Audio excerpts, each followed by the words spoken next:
तौहीद जन्नत मेरी। Okay, guess. Which country? Which country? Sri Lanka.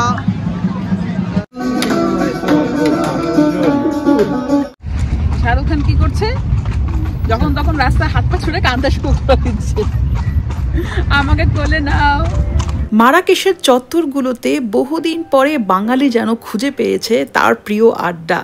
তবে আজকে আমরা ঘুরে দেখব এখানকার দর্শনীয় স্থানগুলো, আর তার সাথে আপনাদেরকে বলবো চমৎকার কিছু গল্প যেগুলি জুড়ে আছে এই জায়গাগুলির সাথে।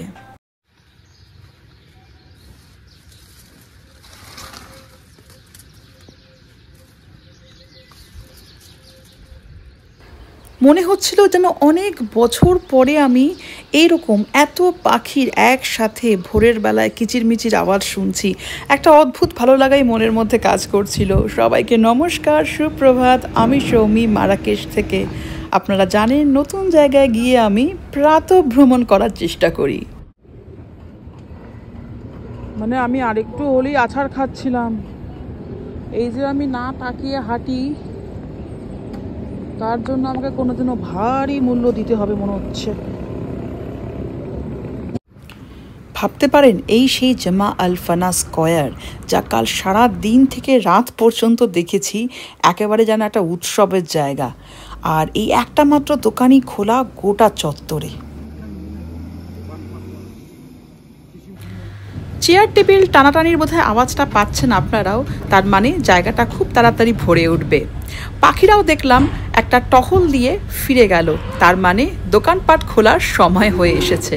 প্রাতঃভ্রমণে আজকে বেশি দূর যাব না, কারণ আজকে আমরা এমনিতেও শহরটা পায়ে হেঁটে ঘুরে দেখতে চাই। সকাল প্রায় 8টা।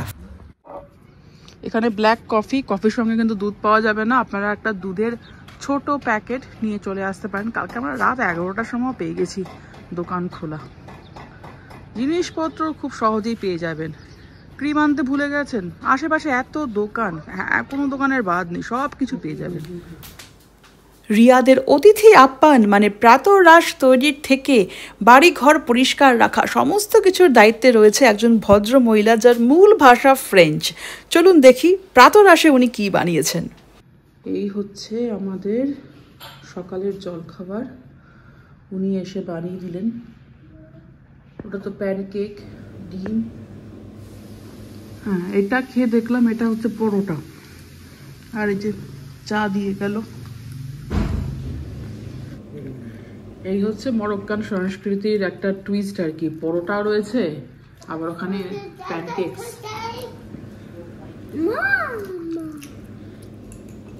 কত রকমের অলিভ, মধু দিয়েছে প্যানকেকের জন্য। এটা হচ্ছে বাটার কিউব। জল খাবার সেরেই আমরা বেরিয়ে পড়ব মারাকেশের দর্শনীয় জায়গাগুলি দেখতে, যেটাকে টুরিস্টিক ভাষায় বলে সাইট সিন। আর এই ওপরের তালিকাটাই হচ্ছে মূলত মারাকেশের দর্শনীয় স্থানগুলি। চেষ্টা করবেন সকাল সকাল বেরিয়ে যেতে, 9টার মধ্যে সব খুলে যায়। Dhani, look at mamma, wow. Rivu, এটা কি টুপি পরা ফ্যামিলি? টুপিটাকে পরালো প্রিন্সেস, টুপিটাকে পরালো। মারাকেশ টুপি পরায়নি তো?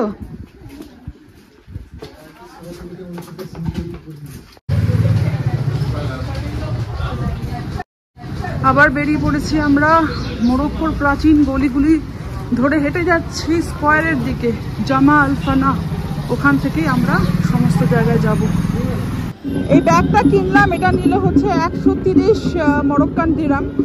250 বলেছিল, ও না 130 না, এটা কিনেছি 150 দিয়ে। মোটামুটি 5 মিনিটের ব্যবধানে দুজনের মাথার টুপি উড়ে গেছে। কতটা শান্ত এরা, আর আমি কতটা মানে মসৃণ ভাবে ব্লগ করতে পারি আপনারা বুঝতে পারেন হয়তো। যাই হোক, এটাই জীবনের আনন্দ। জামা আল ফানা স্কয়ার থেকে আজকে আমাদের প্রথম গন্তব্য ঢিল ছোড়ার দূরত্বে অবস্থিত কুতুবিয়া মসজিদ। গতকাল আপনাদের কিছুটা দেখিয়েছি বাইরে থেকে, দেখি আজকে ভেতরে ঢোকার অনুমতি পাই কিনা। এখানে গভর্নমেন্টের গাইড পাওয়া যায়, পুরো গাইড করে আপনাকে মস্ক ঘুরিয়ে দেবে। আর সাইকেলও পাওয়া যায়, সাইকেল করে কিন্তু আপনারা শহরটা ঘুরতে পারবেন। আমরা কুতুবিয়ার সামনে এসেছি, কিন্তু বলছে মুসলিম ছাড়া কেউ ঢুকতে পারবে না, কিন্তু গতকাল কিন্তু বলেছিল কয়েকটা জায়গা কিন্তু আমরা যেতে পারবো। আসলে মরক্কান সরকারের সিদ্ধান্ত যে প্রার্থনার জায়গাগুলিকে একেবারেই পর্যটক কেন্দ্রিক করা যাবে না, তাই আমরা এখানে ভেতরে প্রবেশ করতে পারবো না।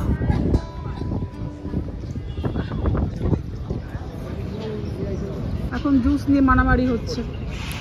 তবে ধর্ম নির্বিশেষে সমস্ত মানুষই কিন্তু কুতুবিয়া মসজিদের চারিপাশটা ঘুরে দেখতে পারে, এমনকি ভেতরের এই বাগানগুলোতেও আপনি সুস্বাগত।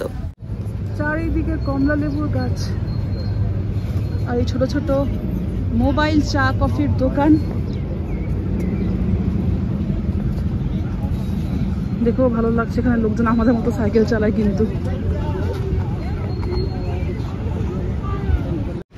ট্যুরিজমের যেটা সুবিধা হওয়া উচিত, যে এরকম যে জাতীয় ঐতিহ্যের জায়গাগুলি সেগুলো যাতে সংরক্ষণ করা যায়, কারণ ট্যুরিস্ট আসলে পরে টাকা আসবে এবং সেখান থেকে বিশেষ করে এমন দেশগুলি যাদের দরকার টাকার সাহায্য, সেক্ষেত্রে এই হেরিটেজ জায়গাগুলি কিন্তু সংরক্ষণ করা যায়। কিন্তু আবার ট্যুরিজমের জায়গায় আমাদের যেটা হচ্ছে সেটা হচ্ছে ওভার ট্যুরিজম।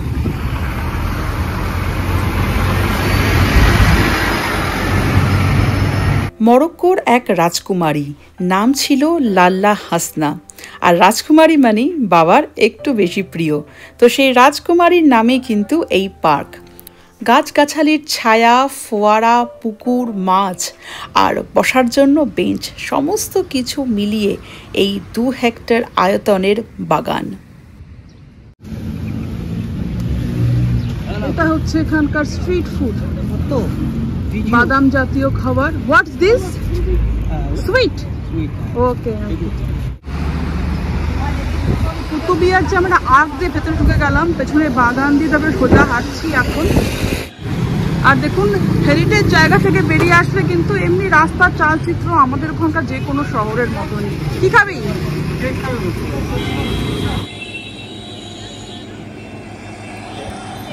ফটো নিবি? আগে আমরা যাই, প্যালেসে পৌঁছাই, তারপরে ফটো নিবি না?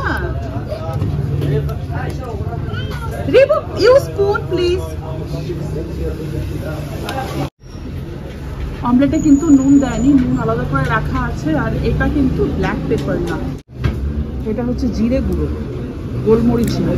মরক্কান সংস্কৃতির কিন্তু আরেকটা ব্যাপার জানলাম এখান থেকে, টেবিলে গোলমরিচ না, রাখা হয় জিরে গুঁড়ো, কারণ জিরে গুঁড়ো গ্যাস আর অম্বলের জন্য খুবই সহায়ক।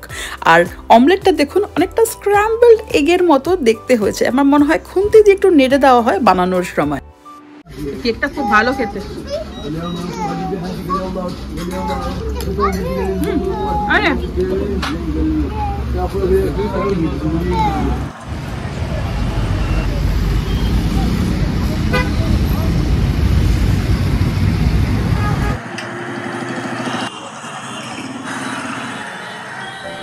দাঁড়িয়ে আছি ঐতিহাসিক গেট বাব আগনাউর সামনে, আর এটা হচ্ছে কাসবার প্রধান প্রবেশপথ। মরক্কোয় গেলে আপনারা কিন্তু এই কাসবা শব্দটা বারবার শুনবেন।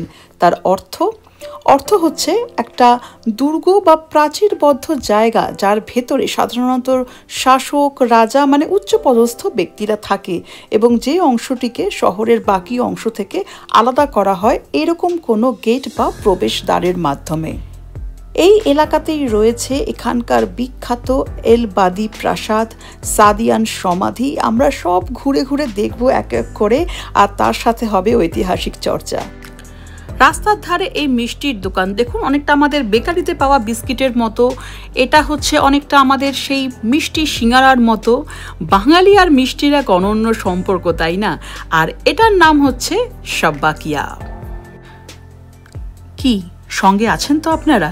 দ্বিতীয় গন্তব্য ছিল আমাদের বাব আগনাউ গেট, এখন যাচ্ছি তৃতীয় গন্তব্য সাদিয়ান টম্বের দিকে। পুরো শহরটাকে একটা বড় শখ বলতে পারেন বা বাজার বলতে পারেন। এমন কোনো গলি নেই যেখানে ছোট ছোট দোকান বা বাজার, মানে এরকম ধরনের এই ছোট ছোট দোকান কিন্তু আমরা দেখি না ইংল্যান্ডে। তাই বাঙালির চোখে মরক্কো মানে বেশ আপন বলতে পারেন আর কি।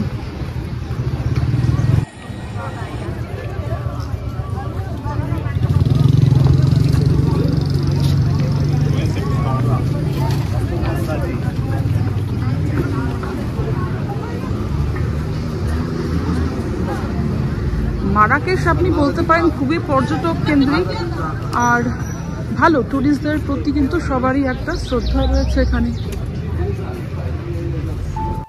গোটা মারাকেশ জুড়ে এরকম অনেক প্রবেশদ্বার, আর বারবার আপনার মনে হবে আপনি রয়েছেন কোনো প্রাচীন দুনিয়াতে।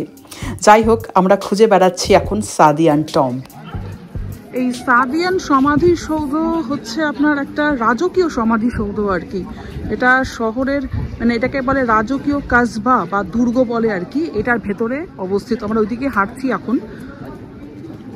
আর এগুলো সাদিয়ান রাজবংশের মানে সময়কালে, মানে বিশেষ করে আহমেদ আল মনসুর যখন ওনার রাজত্বকাল ছিল বোধহয় 1578 থেকে 1603, সেই সময় থেকে কিন্তু শুরু হয়েছিল এখানে আর কি সমাধি দেওয়া।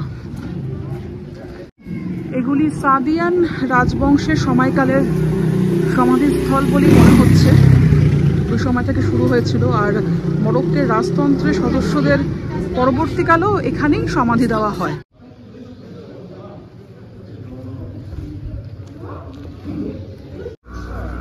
আর আপনাদের যেমন বলছি আর কি, এখানে কোনো গলি আপনি যেখানেই যান না কেন, মসজিদে যান, আপনি যে কোনো প্রাসাদে যান, সমাধিস্থলে যান, একটা জিনিস থাকবে, সেটা হচ্ছে বাজার।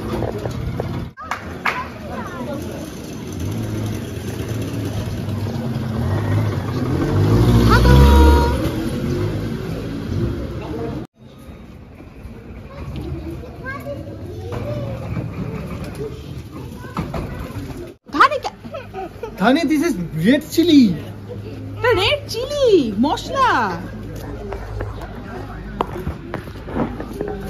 এই মারাকেশের মশলার বাজারে একটা অঘটন ঘটেই গেল। রিভু ভুল করে লাল লঙ্কার মধ্যে হাত দিয়ে দেয়। তারপরে আমরা সেখানে দাঁড়িয়ে ব্যাপারটাকে সমস্ত মিটিয়ে পরবর্তী গন্তব্যের দিকে এগোই। এই হচ্ছে সাদিয়ান টম্ব, আর সামনেই টিকিট কাউন্টার। বাচ্চাদের জন্য কোনো এন্ট্রান্স ফি নেই, বড়দের জন্য এটা।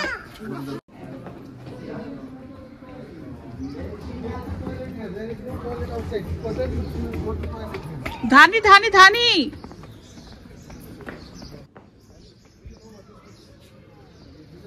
এখানে কিন্তু সমাধিস্থলও দেখুন সেই মরক্কান স্থাপত্যের যে কাজ, যে মোজাইক, যে ডিজাইন এখানে ব্যবহার করা হয়, তারও কিন্তু প্রভাব এখানে রয়েছে।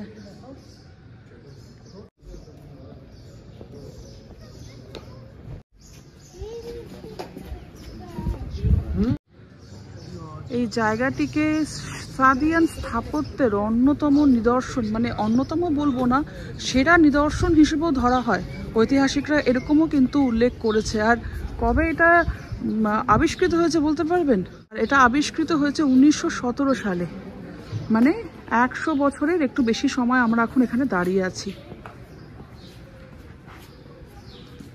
সাদিয়ান সাম্রাজ্য স্থাপন করেছিলেন মোহাম্মদ শেখ, আর এটা হচ্ছে ওনার সমাধি। গতকাল আপনাদের দেখিয়েছিলাম বেন ইউসুফ মাদ্রাসা। বুঝতেই পারছেন মরক্কান স্থাপত্যের কিন্তু এইটা একটা বিশেষ দিক। সেখানেও দেখিয়েছিলাম, এখনও দেখতে পাচ্ছি সিডার কাঠের সূক্ষ্ম কাজ আর জেলিজ।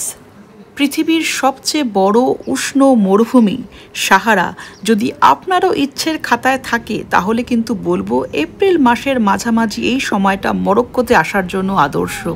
চারিদিকে দেখুন পাখির আওয়াজ শোনা যাচ্ছে, আর বইছে মৃদু মন্দ মলয় বাতাস।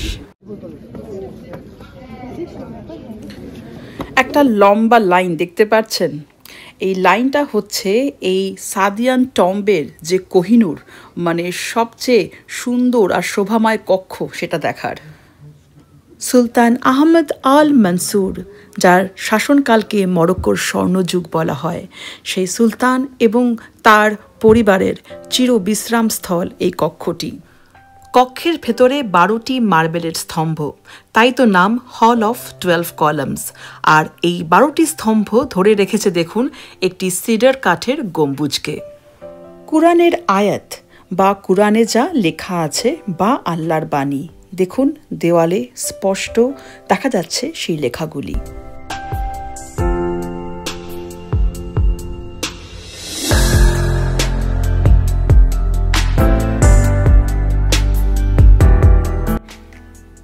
এই সাদিয়ান টম্ব কিন্তু সকালের দিকে অপেক্ষাকৃত ফাঁকা থাকে, এতটা লম্বা লাইন পড়ে না, তাই চেষ্টা করবেন সকালের দিকে চলে আসার। আর সারা শহর জুড়ে এই লাল গুহা আর গলি, এক এক সময় বুঝতে পারছি না যে কোথায় পৌঁছে যাচ্ছি। ঘোড়া চালক দাদাকে বললাম আমি রানী ভিক্টোরিয়ার দেশ থেকে এসেছি, একটু পোজ দিই সেরকম ভাবেই, আপনি ছবি তুলুন।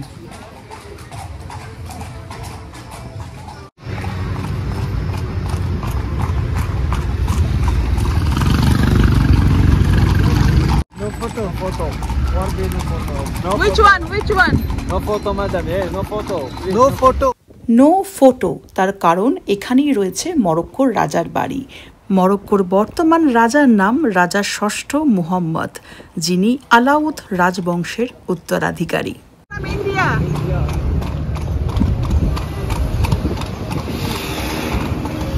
What is the name of the horse?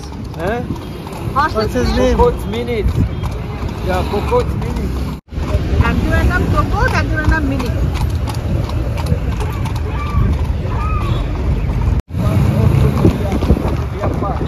Kutubia Park.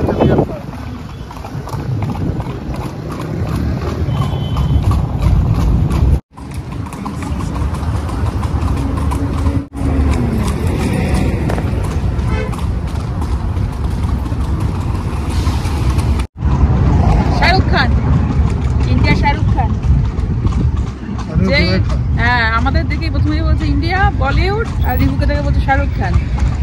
Shahrukh Khan কি করছে, যখন তখন রাস্তায় হাত পা ছুড়ে কান্দা শুরু করে দিচ্ছে, আমাকে কোলে নাও, টাটা।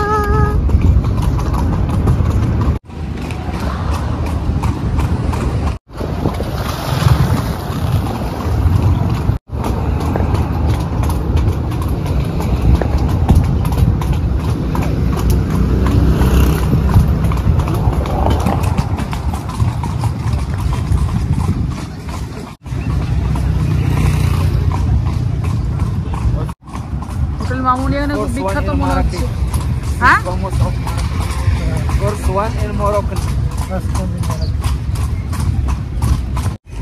এটা হচ্ছে ওয়াল অফ মদিনা।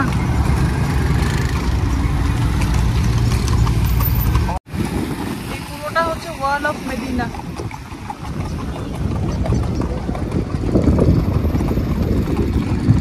পুরো শহরটাই যেহেতু লাল, তাই আপনাদের বলে দিই আমরা কিন্তু মদিনার লাল প্রাচীর ছাড়িয়ে ঢুকে যাচ্ছি এখন মারাকেশের আধুনিক দিকটায়।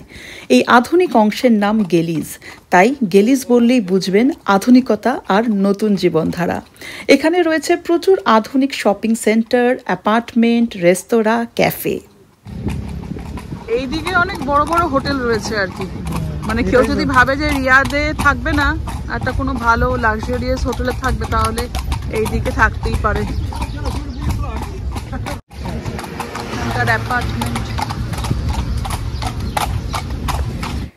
গেলিজের আরও ভেতরে ঢুকলে বুঝতে পারবেন এখানে রয়েছে একটা বহুজাতিক পরিবেশ, মানে কসমোপলিটন কালচার।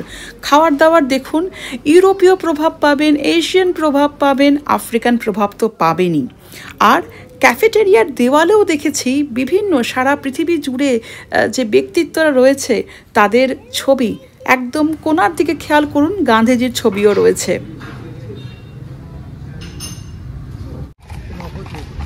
হোটেল, ও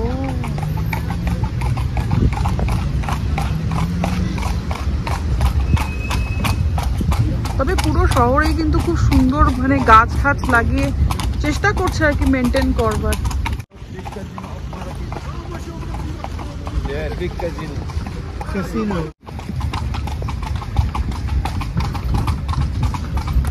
তো এটা তো শহর থেকে বেশি দূরে না, এটা তো তোর মানে আলফানার কাছেই একদম।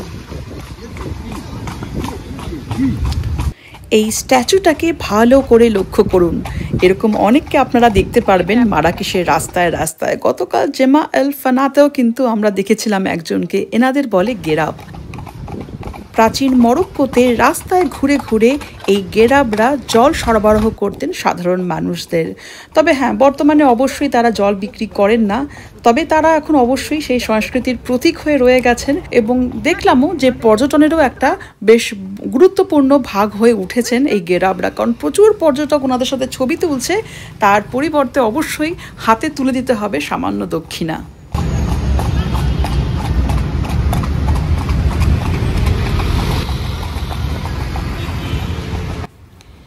আর কুতুবিয়া মসজিদ কিন্তু আপনার সঙ্গ ছাড়বে না। আপনাদের আগেই বলেছি, শহরের যে কোনো অংশ থেকে এই মসজিদ দেখা যায়। কুতুবিয়া চারিদিকে।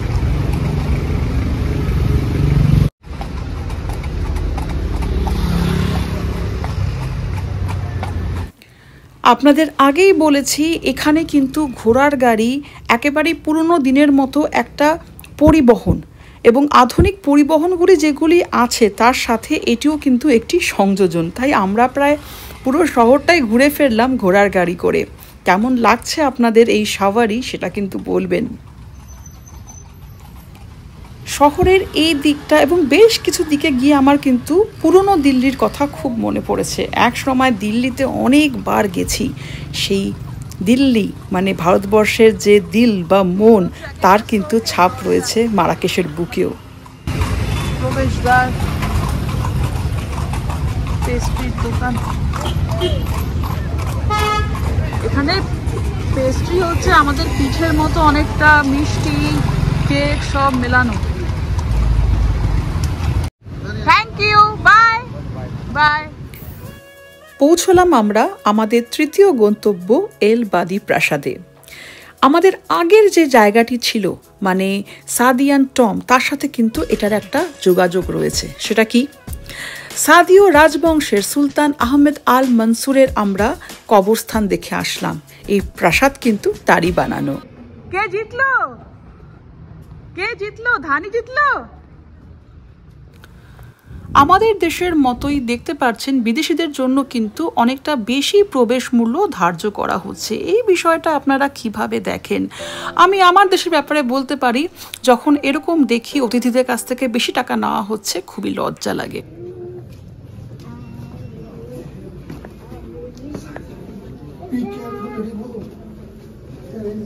প্রবেশ করে গেছি আমরা এল বাদি প্রাসাদে। 1578 সালে সাদীয় রাজবংশের, আপনাদেরকে বললাম, সুলতান আহমেদ আল মনসুর এই প্রাসাদটি বানিয়েছিলেন। এই প্রাসাদটির বিশালত্ব দেখলে পরে আপনি বুঝবেন এটা বানানো হয়েছিল রাজশক্তি, ঐশ্বর্য ও মর্যাদার একটা প্রতীক হিসেবে।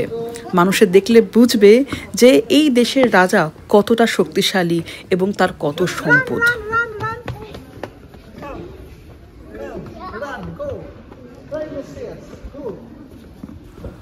কুতুবিয়া মসজিদ থেকে বেরোনোর সময় আমি একটা শব্দ ব্যবহার করেছিলাম, ওভার ট্যুরিজম, মানে অতিরিক্ত পর্যটন। আজকে আপনি সুইজারল্যান্ডে যান, আপনি স্পেনে যান, ইটালিতে যান, দেখুন সেই একই মোজাইক কিন্তু মরক্কান স্থাপত্যের ঐতিহ্য সমস্ত জায়গায় ব্যবহৃত হয়েছে। আজকে স্পেনে স্থানীয় লোকজন পর্যটকদের বিরুদ্ধে প্রোটেস্ট পর্যন্ত করেছে, এত অতিরিক্ত পর্যটনের ভার। আর এখন যেটা বলছিলাম, বিদেশিদের কাছ থেকে অতিরিক্ত টাকা নেওয়ার ব্যাপারটা, বিদেশিরা আসলে বৈদেশিক মুদ্রা আসছে এবং তারা বিভিন্ন খাতে, রেস্তোরাঁ, যাতায়াত, স্থানীয় কেনাকাটা, হোটেল, এমনিতেই সব জায়গায় খরচ করছে। তার উপরও এই অতিরিক্ত প্রবেশ মূল্যর ব্যাপারে আপনারা কি মনে করেন? এটা কি ঠিক? এটা কি দেশের অর্থনীতিকে আরও শক্তিশালী করবার জন্য খুবই প্রয়োজনীয়? এত বড় প্রাসাদ যে আমি একরকম দিক বিদিক শূন্য হয়ে হেঁটে বেড়াচ্ছি।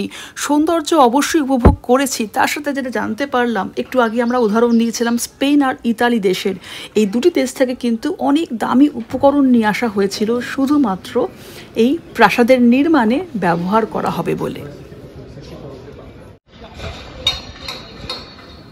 বর্তমানে বাদিয়া প্রাসাদে নানা উৎসব, রাষ্ট্রীয় অতিথিদের অভ্যর্থনা, কবি ও জ্ঞানীদের সংবর্ধনা, এ সমস্ত কিছু আয়োজিত হয়। মরক্কান ভাষায় প্যালেস হচ্ছে প্যালাসি, তাই জায়গাটির নাম প্যালাসি বাদিয়া বা প্রাসাদ বাদিয়া। এরকম মাছ ভাজার দোকান মারাকেশের রাস্তায় রাস্তায়, আর বাঙালির তীক্ষ্ণ দৃষ্টি কোনোভাবেই কিন্তু মিস করবে না এই সমস্ত দোকানকে।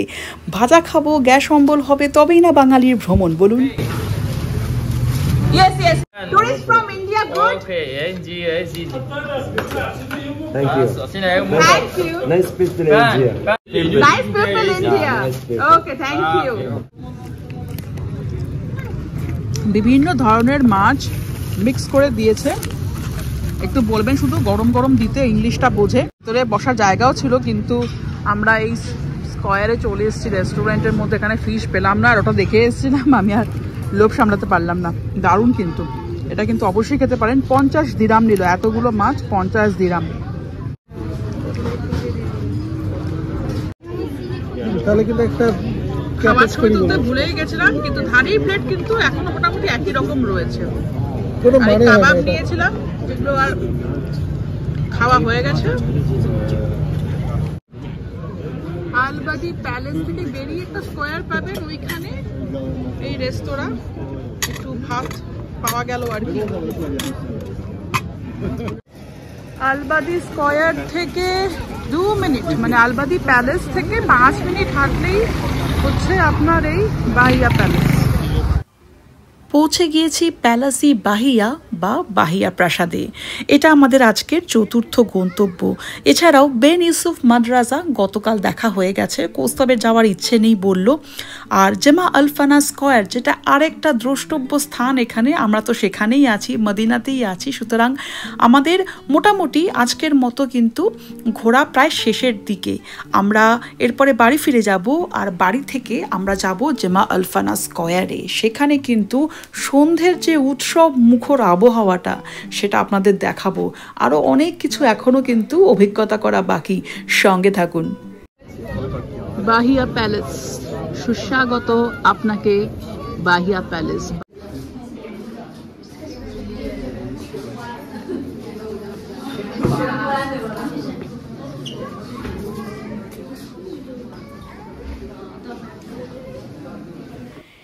এই মারাকেশ শহরে ঊনবিংশ শতাব্দীতে তৈরি হয়েছিল এই রাজপ্রাসাদ, যার নাম বাহিয়া প্রাসাদ।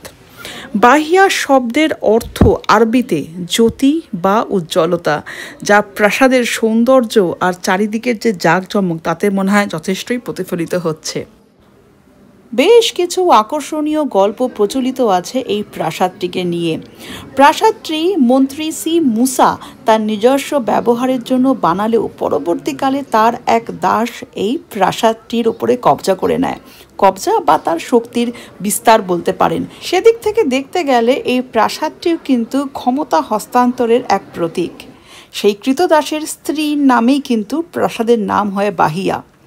আর এই উঠোনের একদিকে রয়েছে হারেম, হারেম মানে নারী আবাস।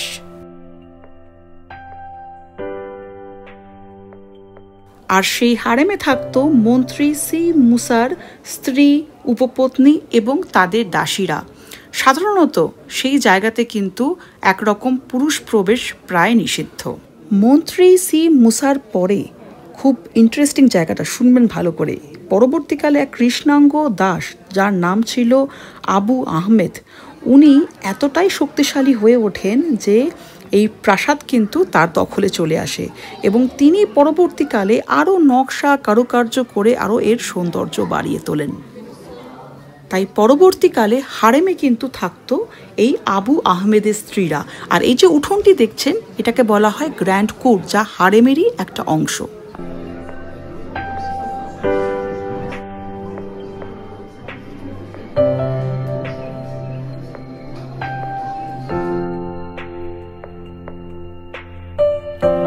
আরেকটি বেশ আকর্ষণীয় গল্প কথিত আছে এই প্রাসাদ সম্পর্কে।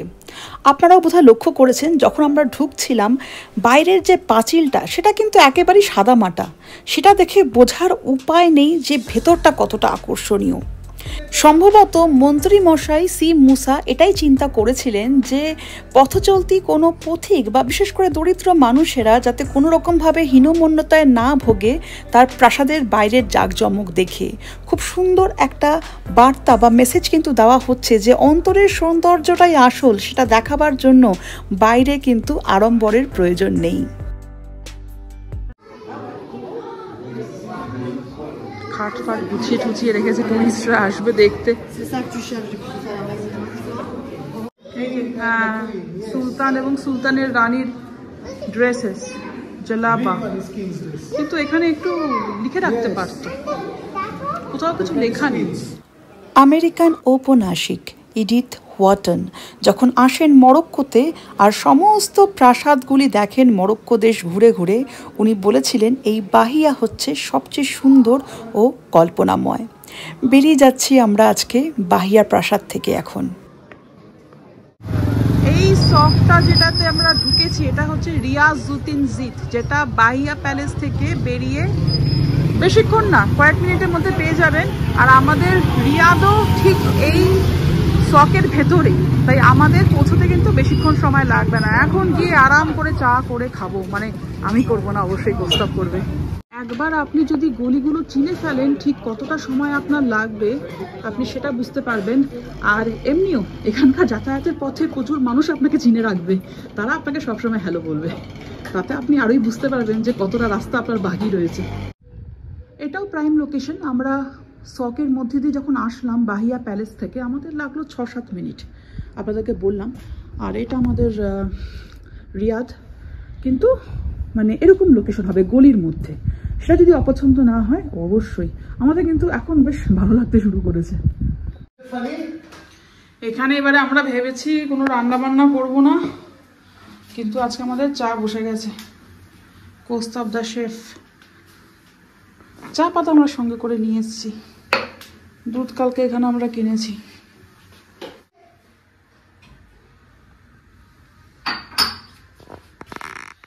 যে এগুলোতেই এরা এই ট্র্যাডিশনাল যেটা তাজিন রান্না করে। চা চলে এসছে, খাওয়াও হয়ে গেছে অবশ্য অনেকটা। কালারটা এখানে এতটা বাজে লাগছে দেখতে, এই জন্য আমি আর ছবি তুলিনি আগে। রিয়াদে যদি থাকেন তাহলে কিন্তু সেগুলো হবে এরকম গলির মধ্যে। এরকম গলির মধ্যে মানে এটা পড়ছে এখানকার মদিরার মধ্যে, যেটা ইউনেস্কো ওয়ার্ল্ড হেরিটেজ সাইট। আর রিয়াদ মানে বুঝতে হবে এখানকার পুরনো বাড়িগুলো।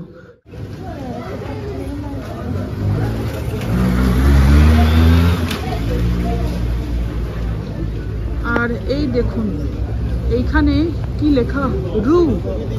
রু মানে কিন্তু ফ্রেঞ্চে রু মানে আমরা যেটাকে বলি রাস্তা বা রোড। তো আপনি কিন্তু অনেক জায়গায় এখানকার ফ্রেঞ্চ যে প্রভাব তার পরিচয় পাবেন। অল্প একটু জুস সবাই দেয় টেস্ট করতে, আমিও করলাম, পরে খাবো পুরো গ্লাস। আপনারা আবার যেন এরকম করবেন না, ঠিক আছে? কিনে খাবেন কিন্তু। লোকজন রিভুকে দেখলেই শাহরুখ খান, আর শাহরুখ খান বলার পরই বলছে আপনারা আমার দোকানে আসুন খেতে। এখানে সবাই ডাকবে, একটা অতিথিপরায়ণ ব্যাপারও আছে, ব্যবসায়িক দৃষ্টিভঙ্গিও আছে, কিন্তু সব মিলিয়ে ভালো। ওকে, guess which country? Sri Lanka,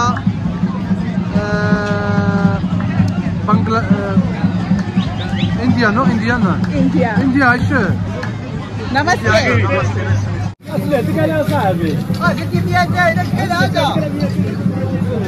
Excuse me, hi, you want to eat something, sister? I love Hrithik Roshan, Kareena Kapoor, and Shah Rukh Khan Maruki. Shah Rukh Khan, everyone loves Shah Rukh Khan. तो ही तो जन्नत मेरी, तो ही मेरा जुनून। Wow, very nice brother. तो मन्नत मेरी, तो ही रूह का सुकून। আপনাদের আগেই বলেছি এই জেমা আল ফানা স্কয়ারকে বোধহয় আমি মুখে ব্যক্ত করে বোঝাতে পারবো না। কি যে বিস্ময়, কি যে বৈচিত্র্য। সন্ধ্যাবেলায় কিন্তু এক এক দিকে এক এক রকম রূপ।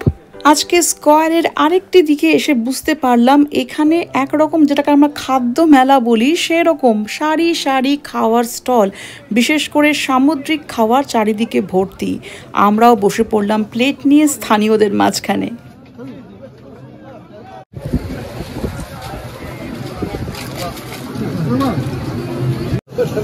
তো বাঙালি সেরা ঠিকানা হয়ে গেল মারাকেশে।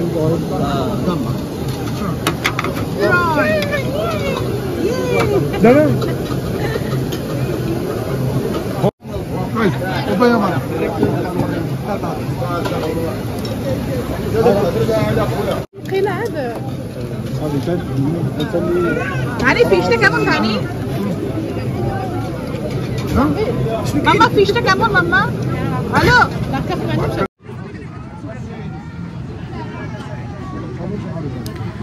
সব মিলিয়ে আমাদের অভিব্যক্তি হয়তো বলে দিচ্ছে খাওয়ারের স্বাদ কেমন ছিল, তবে মুখেও একবার বলে দিই, সত্যি খাওয়ারের স্বাদ বেশ ভালো ছিল। जाना न जहाँ वही जाता है, जाना न जहाँ होता है, जाना न जहाँ वही जाता है, दिल उल्लू का पट्टा है, उलूड़े उलूड़े। দিল উল্লু কা পাঠা হ্যায় ডেডিকেটেড টু আমাদের পরিচালক Anurag Basu. He is the best. এখানে জুস অবশ্যই খাবেন, সুন্দর ডেকোরেট করে রেখেছে, তার মধ্যে এগুলো কিন্তু প্লাস্টিকের আর এগুলো হচ্ছে আসল, আর খুব টেস্টি।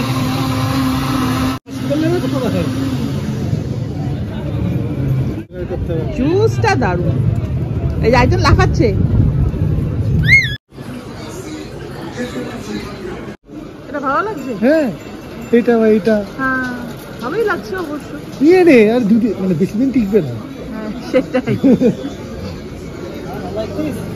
ধানি কি পছন্দ করছে? এই তো ধানি আমার ফেভারিট কালার পেয়ে গেছে। এটা ভালো লাগছে না? বেশ মানে খরমের মতো একটা অনুভূতি, কিন্তু ভালো লাগছে দেখতে।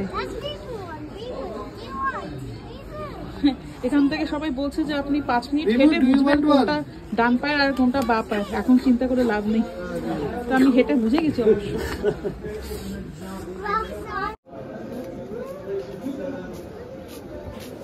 বিভিন্ন জিনিসের জন্য আলাদা আলাদা শখ বা বাজার। আলিবাবা যে কতগুলি গুহা এখানে বানিয়ে রেখেছেন তা বোধহয় গুণে শেষ করা যাবে না। প্রত্যেকটা দোকানে একটা নাম্বার থাকে, এটা হচ্ছে নাম্বার 1, নাম্বার 2, আর ওটা দেখতে পাচ্ছেন নাম্বার 3। এই নাম্বারটা আপনারা মনে রাখবেন, বা অনেক সময় এরাই বলে দেয়।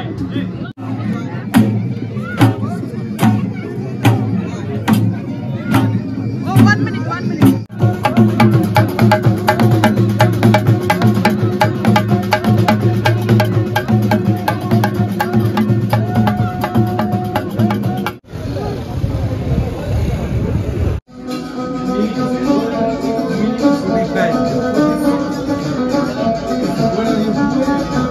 ভাবা যায় মরক্কোতেও বলিউড আর শাহরুখ খান এত জনপ্রিয়।